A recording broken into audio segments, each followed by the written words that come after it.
Hi, my name is Isa, and I'm really excited to talk about virgin products and how purity culture broke consumerism. Now, this is a subject I don't think I've seen anybody talk about before. However, if they have, let me know. I would like to hear other opinions on this, but once again, I don't think I've really heard anybody speak on this, and I think it is important to remain critical of your society and question why things are the way they are, because there is almost always an answer for why it is. So, let's get into it. I thought of this concept while I was standing in my shower rinsing out my shampoo when suddenly I kind of look at the bottle of my shampoo and my body wash a little deeper, and I noticed that this bottle proudly declares itself as not virgin. Now, I understand that that is a cheeky sustainability joke about, the recycled plastics that they use. However, I kind of just short circuited for a second there. That is the entire logic of our entire civilization right there on this bottle. Now, it kind of just sucked me in, and I couldn't stop thinking about it. There is this quiet, sacred valorization of the untouched, not just in women's bodies, but in everything. There is a quiet disgust for anything that has been used, circulated, or touched by other bodies. This is not a new concept. This is something that dates back to ancient times. If we take a look across at 4,000 years of thought that we have to go off of, Sumerian temple tablets, Akkadian legal codes, early Hebrew texts, Roman law, the lexical categories for female existence have never been kind. They tracked girls as prepubertal, liminal, marriageable, or already transferred. When sexual inexperience needed to be named, it was things such as deflowered, not yet opened, or she who is not known man, or she whose hole has not been explored.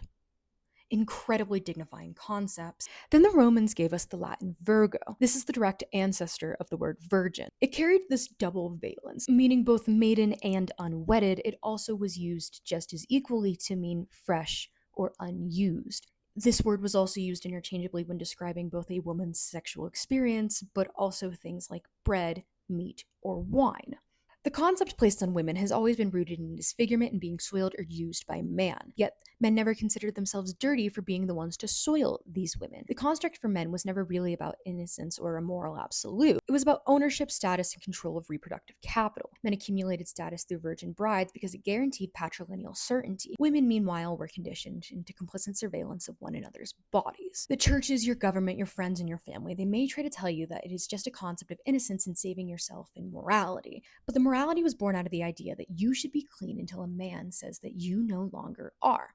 If you went to a Christian institution for any point of your education or a premillennial generation, you probably remember the lesson that I'm about to talk about. Catholic school taught me the muffin concept. Now, the muffin concept essentially is when they equate your virginity or your sexual organs to a muffin. Now, this was done a couple of different ways. In my classroom in particular, we spoke about it verbally. We talked about the concept of imagine your virginity like a muffin. You pass it around from people to people. Each person that you sleep with takes a little bit of this muffin or takes a bite of the muffin. And by the time you get to marriage, there is nothing left.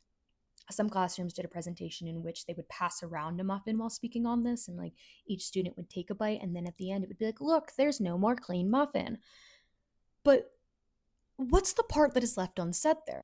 They don't want a used woman. They want a virgin product, pristine, factory sealed, untouched by prior hands. The subtext is crystalline, it's right there. And this is the part that genuinely keeps me up at night. This ancient patriarchal construct didn't remain confined to the regulation of female sexuality. It metastasized. It became the operating system for every single desire we have today. There's a shit ton of nuance in the history of Hebrew texts, early Christian practices, and modern extreme oppression of women we see all around the world. But this video is focused solely on the fact that virginity has shaped our capitalistic society in a very specific way.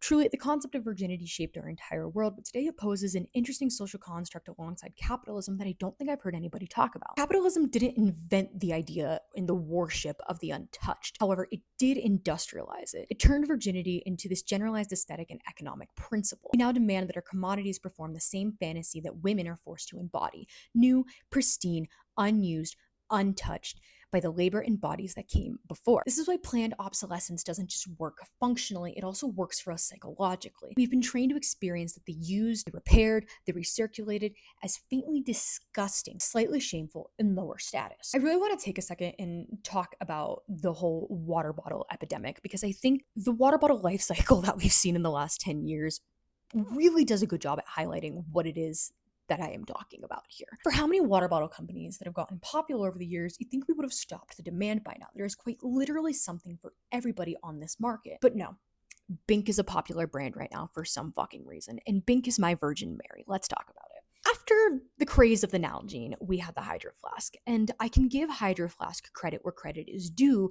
because of the fact that the trend with the Nalgene didn't actually provide that much for the consumer experience. It was no more than a plastic canteen. Now, there's nothing wrong with that. However, the Hydro Flask did in fact bring insulated bottles to the mainstream. Before, we most commonly saw thermoses in lunchboxes, and occasionally you'd see a hiker with an insulated bottle. However, the Hydro Flask did bring the popularity of insulation and the invention to the forefront. I'd honestly argue that it did improve consumer value for a while. I even bought one. Mine lasted me about 8 years before the insulation went bad, but it was good while it lasted. I actually have no complaints about it. In between that, we had quite a few things, but I'm going to jump ahead to the Awala. The Awala did bring forth more innovation in the competition. They brought us the multi-sip functionality. I hear it's really good at altitude. I hear it's good for hiking. I hear it's amazing to clip onto bags. As far as I can see, this does bring forth some sort of betterment for the consumer. But now we get to talk about Bink. Bink is a glass bottle with a silicone sleeve and little numbers embossed along the side. Let me read this clearly to you. Provide simple hydration tracking. I actually have to read you the description that the company provides because it is genuinely so fucking stupid. The first glass hydration tracking bottle designed to help you drink the recommended amount of water each day, featuring simple to follow AM/PM markings to guide you.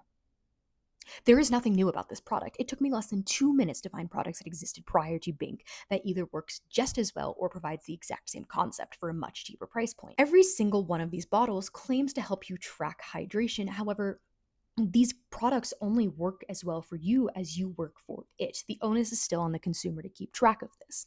This is something a person could do simply just by keeping track of time. Now, if anything, Bink also sells you an inconvenience. I have to show you this clip because, there's no way people think this is easier than just holding on to the Hydro Flask that they have or simply getting a new one.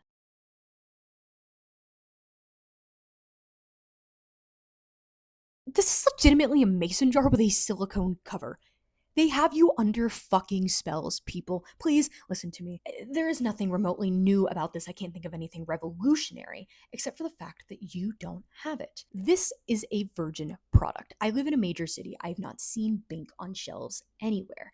Now, perhaps I am just not the proper clientele for it. I'm not shopping in those kinds of areas. However, I think it is more representative of the fact that this is how new it is to the market. To me, this is just representative of how enticing this virgin product is. You can't even get it in person. They come in cute, aesthetically appealing colors. You don't have it, and you see people either paid to tell you you want it or people who have bought the marketing and have started parroting it to you. They praise virginity because it directly means to be untouched, clean, fresh, and unused. They sell you these things as must-have viral sensation it items because it hasn't been dirtied by the public image. It's new, untouched, and appealing for all the same reasons that the concept of virginity has been placed upon women. The lip balm market perhaps is one of the more honest expressions of this pathology.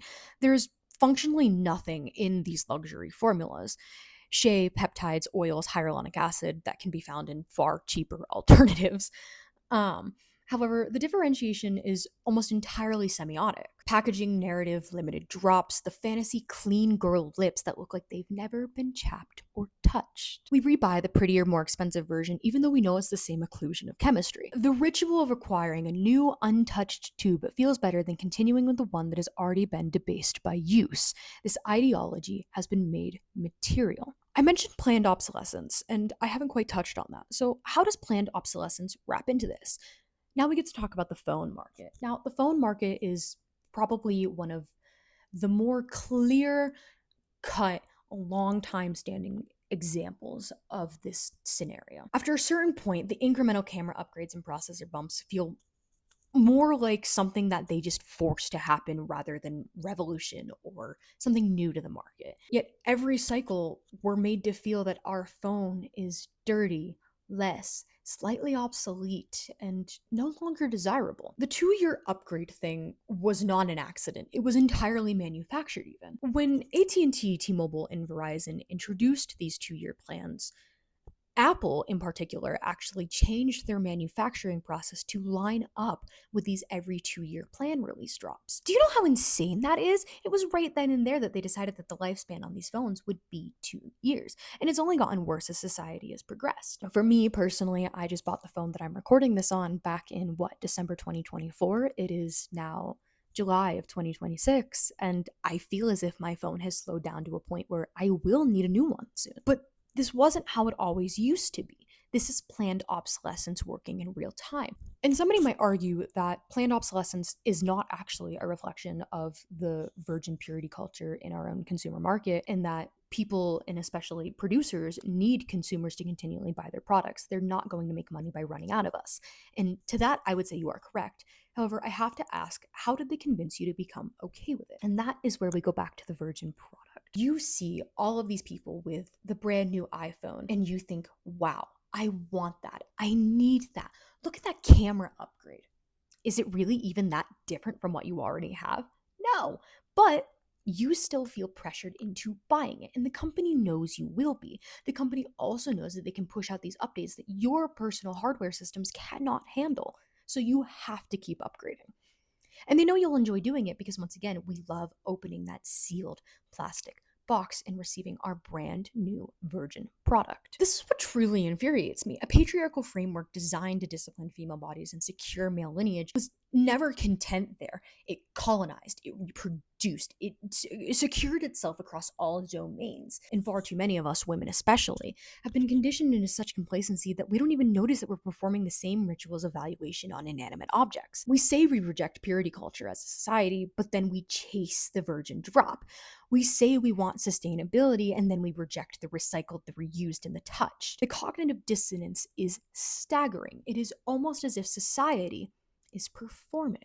Now, we know that. We know that society is performative, but it's shocking that it's this easy. It's just so shocking to me that this was such an easy to spot thing, because it is one of the most basic concepts we've ever been taught. It is one of the few lessons that either every person or at least every damn woman learns. Like, the answer to why our consumer market is the way it is purity culture. And it's almost impressive to think that it's that simple. Now, again, I've never really heard anybody speak on this. I hope, if this is the first time you've heard this concept, that it encourages you to think a little more critically about the world around you and why things are the way that they are. I implore you to look into history and to understand that everything that is happening is something that has happened time and time again for the most part. I feel that most social nuances and social historical contexts can be found within prior context. But yeah, I urge you to think deeper. I urge you to not care if somebody says to you it's not that deep, because you know what, sometimes it really is that fucking deep, and we don't change as a society unless we do think this critically about ourselves and find out what it is we need to fix and what cracks are forming and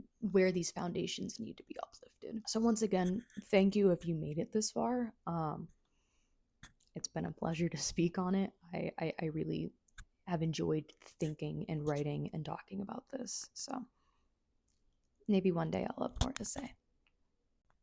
Hi, I'm editing right now. But I just wanted to let you know that I put a couple organizations down in the description that you guys can go and donate to. I'm not telling you that you have to. It's always nice if you do, but once again, nobody's really putting a gun to your head and telling you you have to. But I think it's important that I do put links to these sorts of things in videos like this, just because I can't talk about the world and then not give you guys a way to make it better. So I, once again, hope you enjoyed this video, hope you think a little more critically, and maybe you donate a little money somewhere. Not to me, though. Have a good one.